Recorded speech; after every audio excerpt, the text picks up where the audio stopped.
Another round of drinks. But these beers aren't for drinking. Twice a week, these scientists in Belgium partake in a blind testing of about 8 different beers.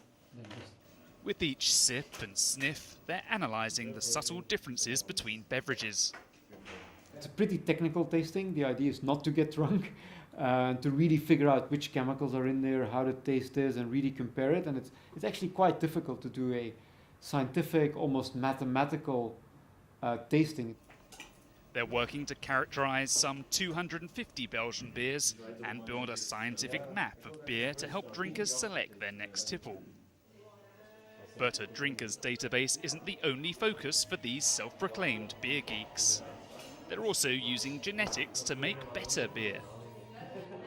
Brewers in centuries past reused the best yeast over and over again for their beer, even though they had no knowledge of genetics.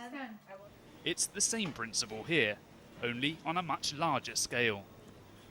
Using some of the latest technology to make even better yeast. We're, for example, using robots to cross different yeasts, making millions of new strains or variants of yeast and testing which ones are the better ones. Well-known brewers are already working with the team here to tweak the formula for their beers to, say, eliminate a particular aroma or aftertaste. They currently have around 30,000 new strains of yeast, some of which are genetically modified. While GM beer isn't a popular idea, these particular yeast strains could have other benefits. Biofuel industry or in the pharmaceutical industry, genetic modification is a great way to make yeast produce certain chemicals, certain medicine. There's plenty more work and beer to keep the researchers busy. But with no hiccups along the way, they're confident of success in their quest for the perfect beer. What goes into horse